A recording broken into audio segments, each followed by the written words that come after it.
함께 고백한 말씀으로 공적 예배와 질서라는 제목으로 하나님께서 우리에게 베푸실 은혜를 그리고 힘을 확인하는 시간이 되기를 간절히 소원합니다. 우리 교회가 현재 디모데전서 말씀을 강해 설교로 쭉 주일날 말씀을 묵상하고 있죠. 사실 제가 디모데전서와 디모데후서를 선택하기가 매우 어려웠던 이유가 바로 오늘 본문의 말씀이에요. 처음에 이 말씀을 이제 새벽에 묵상하거나 평일에 이렇게 묵상할 때마다 턱턱 막히더라고요. 이게 어떤 의미인지. 문자적으로 해석한다면 공적 예배에서 대표 기도는 오직 남자들만 할 수 있고, 여자 성도들은 억압당하고, 여자 성도들은 그렇게 크게 하나님의 은혜와 사역을 할 수 없다는 뉘앙스가 있기 때문에 제 개인적으로 많은 기도와 하나님께 많은 질문을 했던 말씀이기도 합니다. 사랑하는 주은혜 교회 성도 여러분, 우리는요 말씀을요 영적으로 해석할 수 있어야 돼요. 근데 그 영적으로 해석한다는 것조차도 하나님께서 깨닫게 해주셔야지만 가능한 것이죠. 오늘 저와 여러분들이 이 말씀을 단순히 문자적으로 해석하시면 곤란해요. 시대와 상황과 문화도 알아야 함도 마땅하지만 가장 중요한 건 하나님께서 이 말씀을 통하여 우리에게 주신 말씀, 그 의미가 무엇인지 발견해야 할 줄로 믿습니다. 오늘 이 말씀을 통하여서 우리가 드려지는 지금 이 공예배가 하나님께서 원하시는 공예배로 바뀌어지길 간절히 소원하며, 우리의 기도와 우리의 모든 신앙과 교회의 질서가 주님이 원하시는 방향으로 옮겨가게 되기를 간절히 소원합니다. 우리가 지난주에 살펴보았던 디모데전서 2장 1절부터 7절의 말씀은 성도가 자기에게 속한 모든 사람들을 위해서, 그리고 나라와 위정자들을 위하여 중보 기도를 해야 하는 이유와 목적에 대하여 기록되어 있어요. 그래서 우리가 지난주 말씀을 나누고 포럼을 함께 할 때 무엇보다도 중보 기도에 대한 부분에 대해서 간절함을 가지고 있었죠. 여러분들이 옆에 있는 성도들과 또 여러분들의 지인들과 여러분들이 그 사회에 속한 모든 사람들에게 중보기도를 한 줄로 믿고 앞으로도 영원토록 하나님의 말씀이 증거되고 그리스도 예수의 복음이 세워질 수 있는 중보기도가 회복되기를 간절히 소원합니다. 그리고 오늘 살펴볼 디모데전서 2장 8절부터 15절의 말씀은 공적 예배, 흔히 우리는 공예배라고 하죠. 이 공적 예배 시 남녀 성도의 품행 및 창조 원리에 근거한 남녀 상호 간의 기본 질서에 대하여 권면하고 있어요. 오늘 이 말씀을 통해서 우리가 붙잡아야 할 건 이것이에요. 공예배를 통해서 우리가 해야 할 것, 우리가 가져야 될 마음가짐은 무엇인지, 또 우리가 이 땅에서 교회 생활과 교회에서 일어난 모든 모임과 예배 속에서 어떤 질서를 가지고 생활해야 될 것인지, 이 말씀이 우리 교회의 질서가 되길 원하고 이 말씀이 우리 공예배의 기준이 되기를 간절히 소원합니다. 그럼 첫 번째로 공적 예배입니다. 디모데전서 2장 8절 말씀을 제가 대표로 읽어드리겠습니다. 그러므로 각 처에서 남자들이 분노와 다툼 없이 거룩한 손을 들어 기도하기를 원하노라. 디모데전서 2장 8절부터 10절의 말씀은 교회의 질서와 조직 확립에 대한 말씀으로 무엇보다도 공적 예배 때 대표 기도하는 성도들이 갖춰야 할 자세와 태도에 대하여 기록되어 있어요. 8절의 바울은 남자 성도들은 각 처에서 어디서나라는 의미도 있지만 그 각 처에 기도하는 장소에서 분노와 다툼 없이 거룩한 손을 들어 기도하라고 권면하죠. 여기서 각 처는 공적 예배를 드리는 장소를 가리키고 또 기도하라라고 요청하고 있는 대상은 남자죠. 즉 당시 에베소 교회에서 공적 예배를 드릴 때는 오직 남자만이 기도했다는 사실을 알 수 있어요. 이상하죠? 우리 교회 대표 기도는 남자만 합니까? 여러분들이 다녔던, 여러분들이 신앙생활했던 교회에 여자 성도들이 기도한 적은 없었습니까? 오직 남자들만 대표로 기도했습니까? 그렇다면 지금 사도 바울이 말하고 있는 이 말은 우리가 틀린 겁니까? 바울이 틀린 겁니까? 이 부분을 이해하기 위해서는 먼저 유대인의 문화와 당시의 문화를 알아야 돼요. 유대인의 문화 중 대표적인 것이 있다면 바로 회당 문화죠. 유대인들이 회당에 모여서 회당은 예배를 드리는 장소였고 율법으로 자녀들을 교육하는 장소였으며 때로는 회의를 하는 장소가 되기도 하고 또 재판을 위한 법정이 되기도 했어요. 심지어 여행자들을 위한 숙박시설도 되었죠. 무엇보다 이 회당의 목적은 예배를 드리는 것인데 회당은 누구나 출입은 가능하지만 예배는 오직 남자만 참석할 수 있었고 기도도 남자만 할 수 있었어요. 그리고 이 회당은 초대교회 설립과 형식에 큰 영향을 주었죠. 그렇기 때문에 당시의 교회에서 공적 예배를 드릴 때는 남자들이 기도하는 것을 당연하게 여겼던 것이에요. 그러나 우리가 이 말씀을 가지고 여자들은 교회에서 대표 기도하면 안 됩니다라고 말한다면 그거는 크나큰 실수예요. 그 이유는 무엇입니까? 예수 그리스도의 복음은 남자든 여자든 어린아이든 늙은 사람이든 흑인이든 백인이든 혈통이든 무엇이든 차별 없이 우리에게 허락해 주기 때문이에요. 그렇기 때문에 오늘날 우리들이 대표기도 할 때는 남자가 해야 된다, 여자면 하나 하면 안 된다, 이러한 개념으로 접근하지 마시고 당시 문화가 그랬다는 걸로 이해해 주시길 바랍니다. 또한 바울은 공적 예배에서 기도할 때 주의할 점을 알려주는데, 첫째는 분노, 시기와 다툼 없이 기도하는 것이고, 둘째는 거룩한 손을 들고 기도하는 것이에요. 먼저 분노와 다툼 없이 기도하는 것이란 기도하는 자가 분노와 시기와 다툼의 마음으로 기도해서는 안 되고, 또 기도 내용에 함께 예배를 드리는 사람들에게 분노와 다툼을 유발하는 내용이 들어가지 않아야 함을 뜻하죠. 그 이유는 야고보서 3장 15절에 기록된 대로 시기와 다툼이 있는 곳에는 혼란과 모든 악한 일이 있기 때문이에요. 또한 마가복음 11장 25절에 보면 예수님께서 이렇게 말씀하셨어요. 너희들이 서서 기도할 때 어떤 사람과 서로 마음 상한 일이 있거든 용서해 주라고 말씀하세요. 즉 공적 예배에서 대표로 기도하는 자가 분노와 시기와 다툼의 마음이 있다면 하나님과 성도 앞에서 거룩하고 온전한 기도를 할 수 없다는 사실을 밝히고 있는 것이에요. 그래서 바울은 분노와 다툼을 버리고 거룩한 손을 들고 기도하라고 권면하는 거죠. 여기서 거룩한 손을 들고란 단순히 손을 들고 기도하라는 외적 자세를 의미하는 것이 아니라 정결한 마음으로 하나님 앞에서 기도하라는 의미예요. 즉 대표로 기도하는 사람들은 기도를 준비할 때 자신의 몸과 마음을 주님 앞에 드리는 자기 부인의 시간이 반드시 필요하고, 사람들에게 멋있게 보이기 위한 기도나 또 세속적인 원망을 위한 기도가 아닌 성삼위 하나님의 구원과 주님의 뜻을 이루는 거룩한 기도를 해야 함을 권면하고 있는 것이에요. 그런데 오늘날 큰 교회는 좀 모르겠어요. 그러나 작은 교회나 규모가 제대로 갖춰지지 않는 교회에서는 대표 기도에 대한 큰 의미를 두지 않아요. 대표 기도는요, 공적 예배에서 성도 개인이 교회와 목회자를 대신하여 하나님께 드리는 기도라는 거죠. 그렇기 때문에 우리는 이 대표 기도를 준비할 때 영적인 부담감도 함께 가져야 되는 것이 마땅해요. 주님 앞에 드리는 기도가 나의 분노와 시기와 질투에 사로잡힌 기도가 아니라 오직 주님의 뜻에 합당한 대표 기도가 되어야 함을 말하고 있죠. 사랑하는 주은혜교회 성도 여러분, 여러분들이 대표 기도를 준비하게 될 상황이 생길 때 거룩한 손을 들고 기도하는 은혜가 있게 되시기 간절히 소원합니다.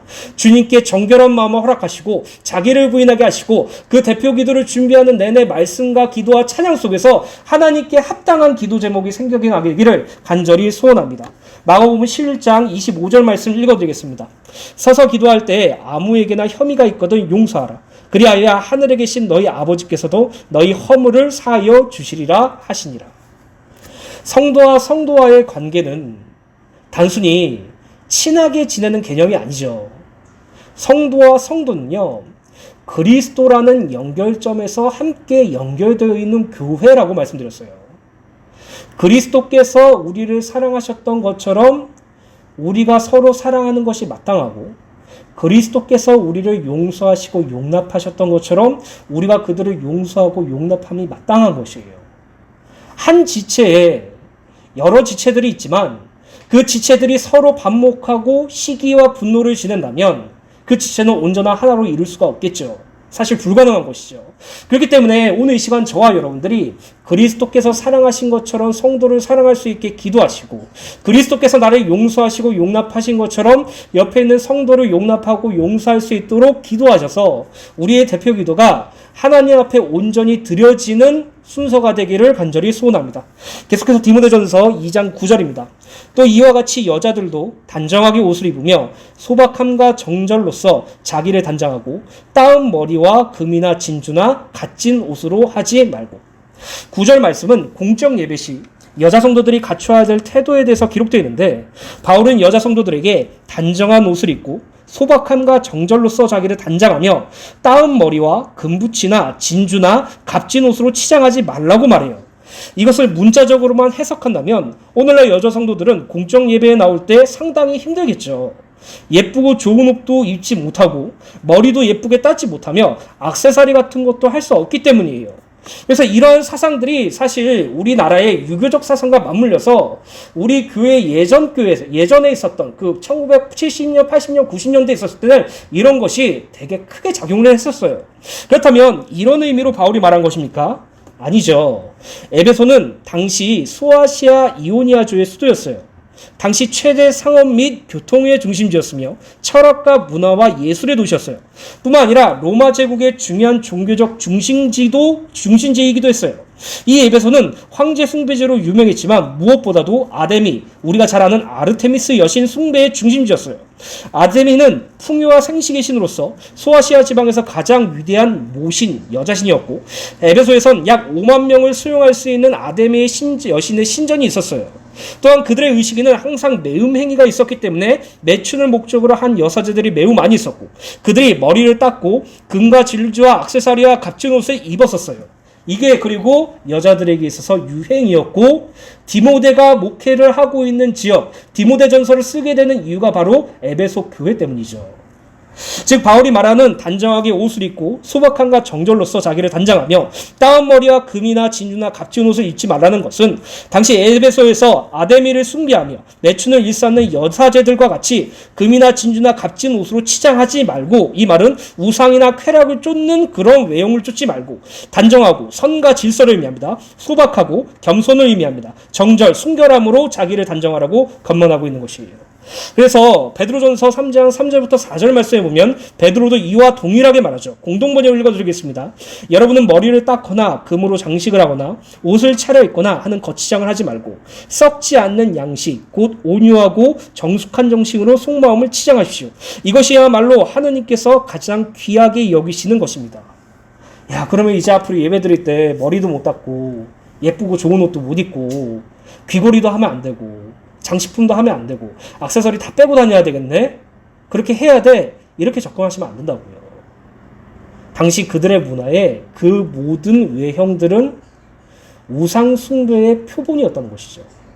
결국 그들이 거기에 넘어가지 않고 오직 하나님이 원하시는 선과 하나님이 규정하시는 질서 속에서 또 하나님 앞에서 겸손한 자로 하나님 앞에서 순결함으로 자기를 단장하고 주님 앞에 나와 예배하라고 말하고 있는 것이에요. 오늘 이 말씀이 결론 부분에 대해서 어떻게 해석되어지는지 확인하기 간절히 소원합니다. 계속해서 디모데전서 2장 10절입니다. 오직 선행으로 하기를 원하노라. 이것이 하나님을 경외한다 하는 자들에게 마땅한 것이니라.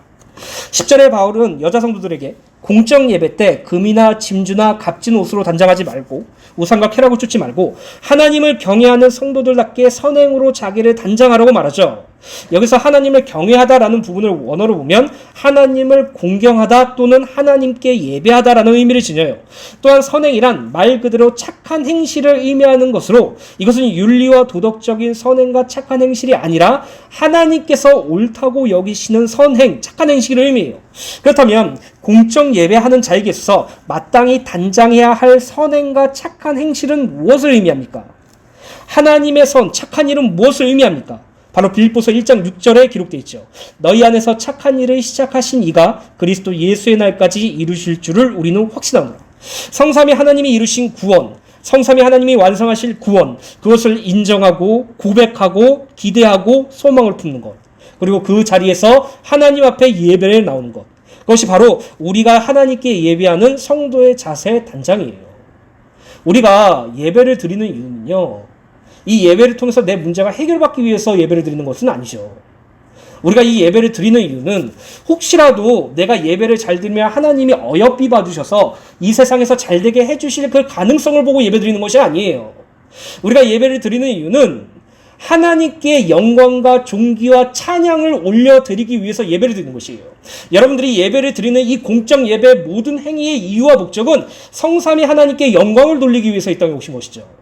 그래서 우리가 찬양을 부르는 것도, 우리가 기도하는 것도, 우리가 말씀을 들은 것도, 우리가 하나님께 신앙을 고백하는 그 모든 행위도 모두 다 하나님의 영광을 위해서예요. 그렇다면 하나님께서 당신의 영광을 무엇으로 보여주셨어요? 예수 그리스도의 십자가 구원으로 영광을 보여주셨죠. 그래서 세상 사람들이 이해하지 못하는 그 십자가가 우리에게 최고의 영광이 될 수 있는 이유는 하나님이 그것으로 당신의 영광을 드러내셨기 때문이에요. 오늘날 우리가 이 공적 예배에 나서 하나님께 예배드리는 이유는 우리를 사랑하사 우리를 위하여 자기 자신을 버리신 하나님의 아들을 믿는 믿음과 그것을 영광으로 고백하기 위해서 이 땅에 오신 것이에요. 사랑하는 주님의 교회 성도 여러분, 공적 예배 때 다른 건 놓치지 마세요. 주님의 구원이 무엇인지 알고 그것으로 주님께 경배하는 시간이 되기를 간절히 소원합니다. 빌립보서 1장 9절부터 11절입니다. 내가 기도하노라 너희 사랑을 지식과 모든 총명으로 점점 더 풍성하게 하사 너희로 지극히 선한 것을 분별하며 또 진실하여 허물없이 그리스도의 날까지 이르고 예수 그리스도로 말미암아 의의 열매가 가득하여 하나님의 영광과 찬송이 되기를 원하노라. 이 말씀은요, 공적 예배에서 성취됩니다. 사랑하는 주님의 교회 성도 여러분, 오늘 이 예배를 통해서 그리스도 예수의 사랑과 또 하나님을 아는 지식과 모든 총명으로 점점 더 풍성하게 되기를 축원합니다. 또 여러분들이 이 예배를 통해서 지극히 선한 것, 하나님이 기준으로 하나님의 선을 무엇인지 분별하고 허물없이 그리스도의 날까지 이르기를 간절히 소원합니다. 또 예수 그리스도로 말미암아 의의 열매가 가득하여 하나님의 영광과 찬송이 되는 이 예배가 되기를 간절히 소원합니다. 그래서 요한복음 4장 23절부터 24절입니다. 아버지께 참되게 예배하는 자들은 영과 진리로 예배할 때가 오나니 곧 이때라. 아버지께서는 자기에게 이렇게 예배하는 자들을 찾으시느니라. 하나님은 영이시니 예배하는 자가 영과 진리로 예배할지니라. 사마리아 여인이, 자기의 행위가 부적절한 사마리아 여인이 예수님을 만났을 때 우리는 저 산에서 예배를 드립니다. 이때 예수님께서 하신 말씀이죠. 이 산도 아니고 저 산도 아니라 아버지께 참되게 예배하는 자는 영과 진리로 예배할 것이라고. 성령 하나님과 성삼위 하나님께서 우리에게 구원을 허락하신 그리스도의 진리로 예배를 드리는 것. 그것이 오늘 우리의 공적 예배입니다. 사랑하는 주은혜 교회 성도 여러분, 여러분들이 대표기도 앞에 설 때 분노와 다툼 없이 거룩한 손으로 날마다 주님 앞에 온전한 기도를 할 수 있도록 준비하시고 하나님의 은혜를 간구하세요.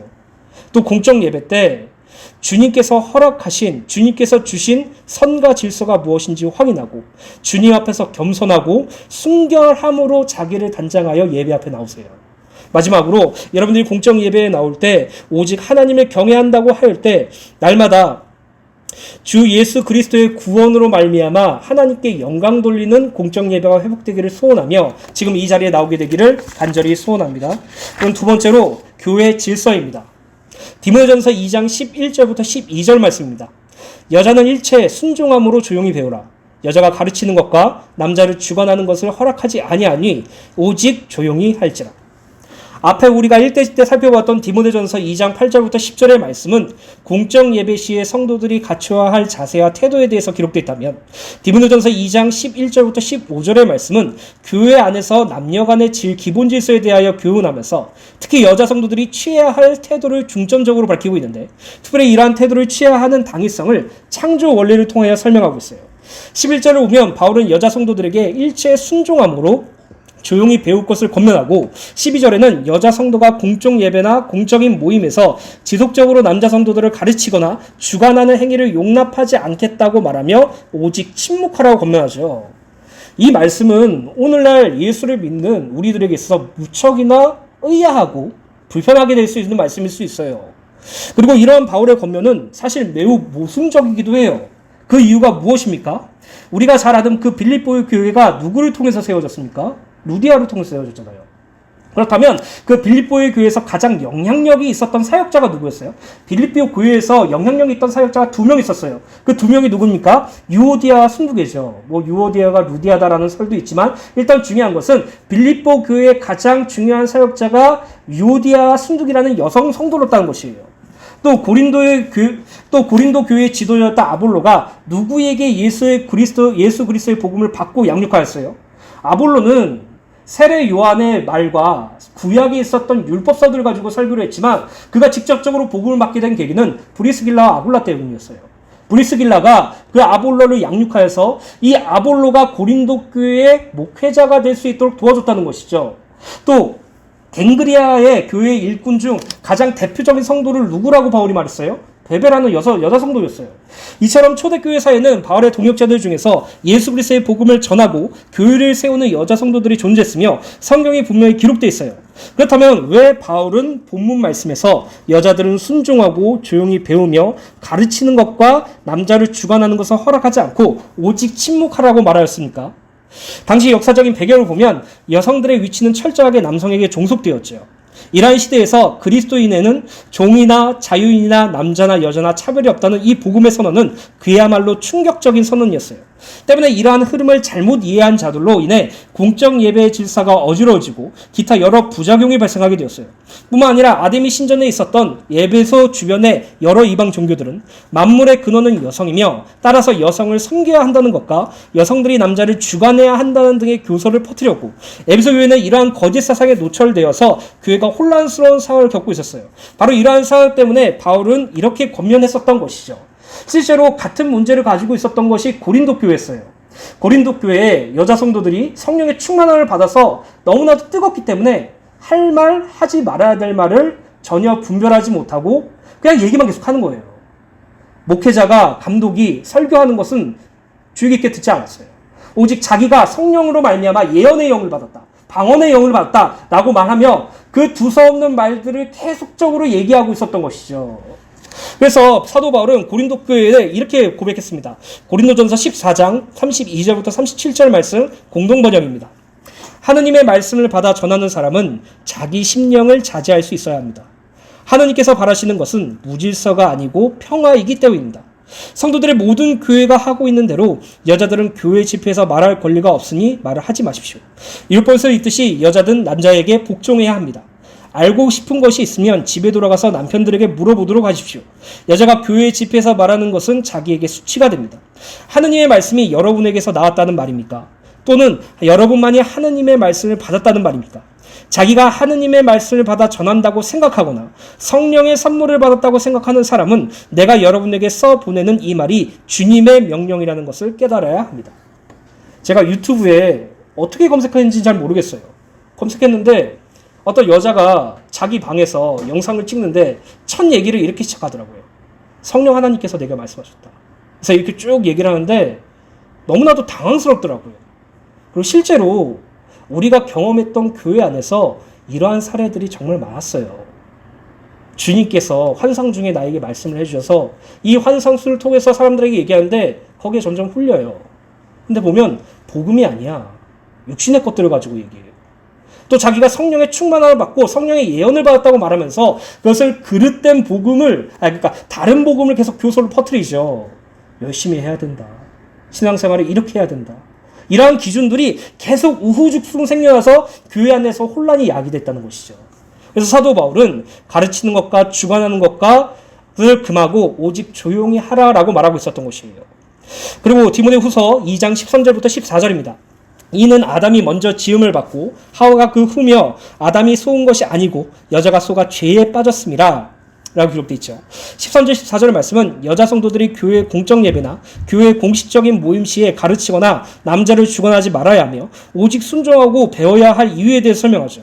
그 이유는 13절에 아담이 먼저 지음을 받고 하와가 그 후에 지음을 받았기 때문이에요.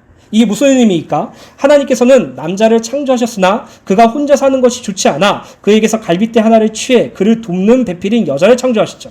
따라서 여자는 남자들을 가르치고 주관하는 존재로 지음받은 것이 아니라 돕는 존재로 지음받았다는 사실을 밝히면서 교회 안에서 여자 위치를 말하고 있는 것이에요. 또한 14절을 보면 아담이 속은 것이 아니고 여자가 속아 죄에 빠졌기 때문이라고 말하는데, 이는 창세기 3장에 기록된 대로 하와가 사탄의 유혹으로 선악과를 따먹었고 남편인 아담에게도 주었다는 사실을 근거로 말하고 있는 것이에요. 그러나 이 말은 여자에게 타락의 책임을 떠넘기기 위한 말로 보아서는 안 돼요. 하와 때문에, 여자 때문에 아담과 남자가 타락했다는 생각을 가지고 있는 것은 지극히 어리석은 생각이에요. 그래서 여러분들에게 개인적으로 권면드립니다. 혹시 이 말씀을 듣고 우리가 남자가 먼저 태어났어. 너희는 내 남자의 갈빗대에서 여자가 났어. 그래서 너희들은 도와야 되는 존재야. 가만히 있어. 이렇게 장난식으로라도 얘기하지 마세요. 또는 우리 남자가 타락한 게 아니야. 하와가 선악과를 따먹으려고 타락했잖아. 그러니까 타락의 1차적인 책임은 너희들이 있어. 그러니까 너희들은 그냥 가만히 있어. 라는 그런 말도 안 되는 말 하지 마세요. 성경에서 로마서는 어떻게 말하고 있습니까? 로마서 5장을 보면은 5장 12절 19절에 보면 한 사람 곧 아담이 범죄하였다고 분명히 기록됐기 때문이에요. 바울이 말하고자 하는 것은 인류 최초의 범죄가 여자의 주도로 이루어졌음을 강조하기 위해서이죠. 그래서 에베소 5장 22절부터 24절의 세 번역으로 보면 아내가 된 여러분 남편에게 하기를 주님께 하듯이 하십시오. 그리스도께서 교회의 머리가 되신 것 같이 남편은 아내의 머리가 됩니다. 바로 그리스도께서는 몸의 구주이십니다. 교회가 그리스도께 순종하듯이 아내도 모든 일에 남편들에게 순종해야 합니다. 라고 읽겠어요. 자, 이 말씀만 봐도 우리가 상당히 껄끄럽고 불편하죠. 여자는 남자에게 복종해야 되고 여자는 남자에게 조용히 있어야 되고 오직 남자들만 교회와 신앙생활에 적극적으로 나서서 해야 된다라고 생각할 수 있어요. 그게 바로 문자적으로 해석했기 때문이에요. 여자가 먼저 타락했다더니 여자가 남자 이후에 지원을 받아서 돕는 배트맨을 하더니 물론 그 말씀도 분명히 맞아요. 근데 중요한 것은 그리스도 예수의 복음은요. 종이나 자유인이나 남자나 여자나 차별이 없다는 사실이에요. 오히려 이런 걸 가지고 문자적으로 해석해서 그 문자적인 해석을 가지고 행동하는 사람들은 그리스도 예수의 복음을 오히려 약화시키는 것이에요. 제가 참 기가 찼던 게 뭐냐면은 몰몬교회 극단주의들은 아직도 일부 다주체제를 원해요. 그게 성경이래. 아브라함도 했잖아. 아니 아브라함도 일부 다주체였잖아. 그래서 나도 일부 다주체 할 거야. 이런 식으로 받아들인다고요. 그게 디모데전서 우리가 3장 4장 말씀을 넘어가면 사도 바울이 경계했던 자들에 대해서 이렇게 묘사해요. 하나님의 복음과 신앙을 개인의 이득을 위해서 해석하는 자들이라고. 우리가 이렇게 되면 안 돼요. 사랑하는 주님의 성도 여러분, 결론 부분에 말씀드리겠지만 이 모든 말씀들은요. 여자 성도들에게만 국한된 말씀이 아니에요. 교회에게 주신 말씀이라는 걸 기억하시기 간절히 소원합니다. 계속해서 디모데전서 3장 15절 말씀입니다. 그러나 여자들이 만일 정숙함으로써 믿음과 사랑과 거룩함에 있으면 그의 해산함으로 구원을 얻으리라. 15절의 말씀은 여자들이 정숙함과 믿음과 사랑과 거룩함에 거하면 그의 해산함으로 구원을 얻으리라 라고 기록된 이 말씀은 여러 가지 해석들이 난무하는 매우 난해한 구절이에요.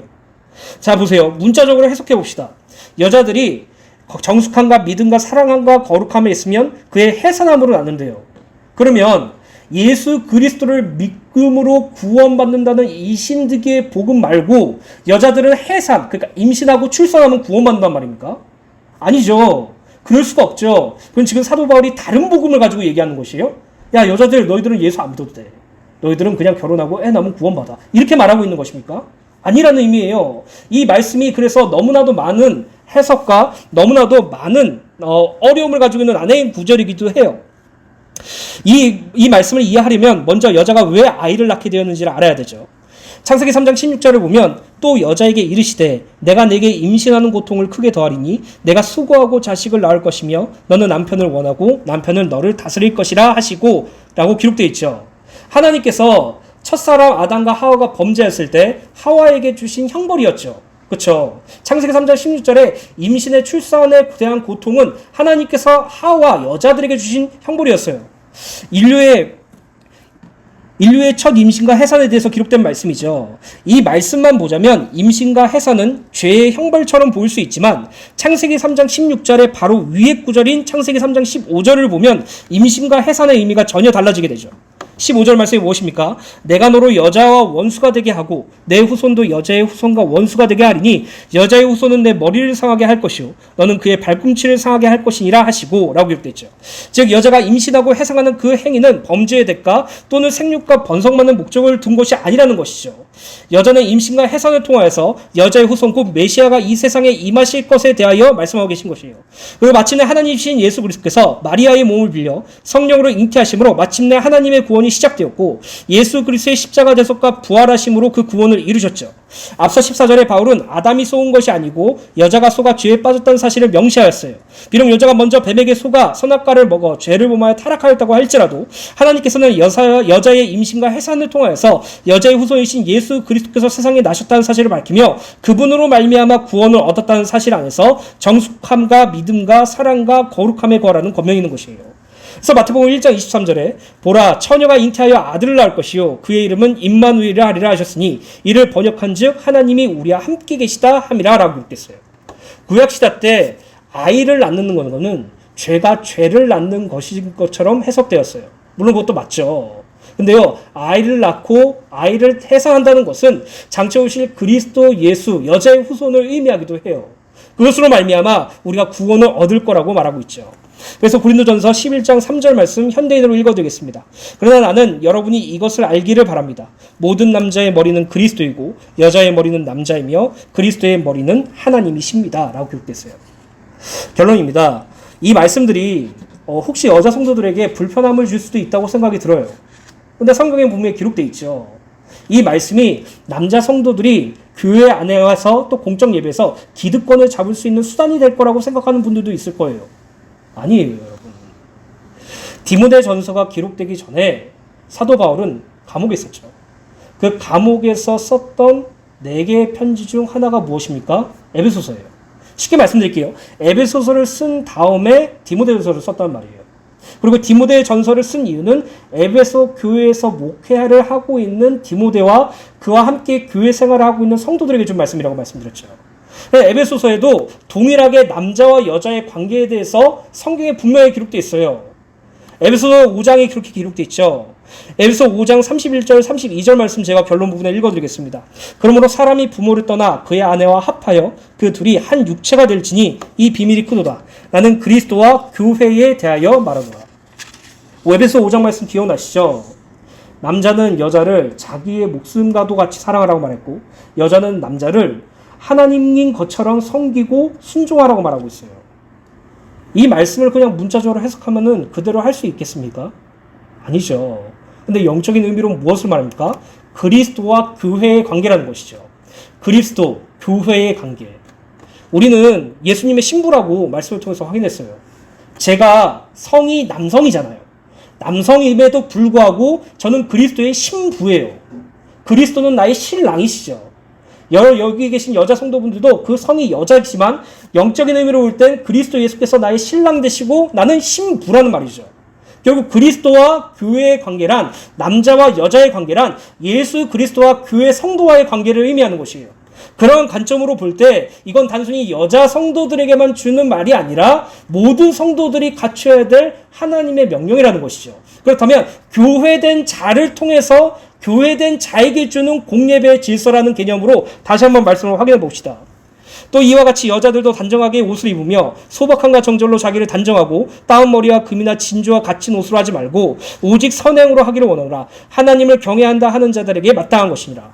교회는 하나님의 성전된 성도, 남성, 여성을 포함한 모든 교회는 하나님 앞에서 단정하게 옷을 입고, 단정하다는 말이 무엇입니까? 하나님의 기준이 되는 선과 질서로 살고, 그리고 소박함으로 하나님 앞에서 겸손하며 순결함으로, 정절로 순결함으로 자기를 단장하고 공예배에 나오라고 말했어요. 여자들에게만 국한된 말씀이 아니에요. 또는 오직 선행으로 하나님을 경외한다 자들에게 마땅할지어다 이 말조차도 하나님의 선을 기준으로, 하나님의 착한 일을 기준으로 당신이 우리에게 허락하신 그 구원을 감사하고 영광 돌리기 위해서 공적 예배에 모든 성도들이 단장하라고 말하고 있는 것이에요. 문자적으로만 해석하시면 안 돼요, 이 말씀. 문자적으로 해석하면 한국 기독교는 무너질 수밖에 없어요. 맞잖아요. 오늘 이 말씀은 교회에게 주신 말씀이라는 걸 기억하세요. 교회.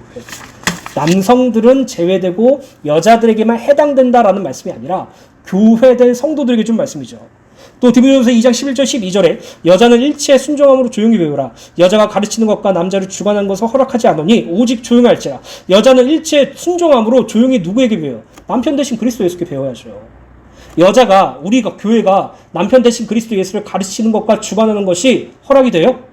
예수님이 우리의 주인이시고 우리의 남편이시고 우리를 연합하실 우리와 한 몸이신 그분을 우리 마음대로 주관하고 가르치는 것이 가능한 것입니까? 이건 마땅히 불가능한 것이에요. 오직 주님 앞에 조용히 주님만 따라가는 것이 맞죠. 오늘 이 시간 저와 여러분들이 이 말씀을 교회적 측면으로 보실 때 이 말씀은 모든 성도들이 가져야 될 거예요. 난제가 되는 디모데전서 2장 15절 말씀도 너무나도 쉽게 풀리죠. 그러나 여자들이, 교회들이 만일 정숙함으로써 믿음과 사랑과 거룩함에 거하면 그의 해산함으로 구원을 얻으리라. 우리가 흔히 신랑 대신 예수 그리스도, 신부된 교회를 말하죠.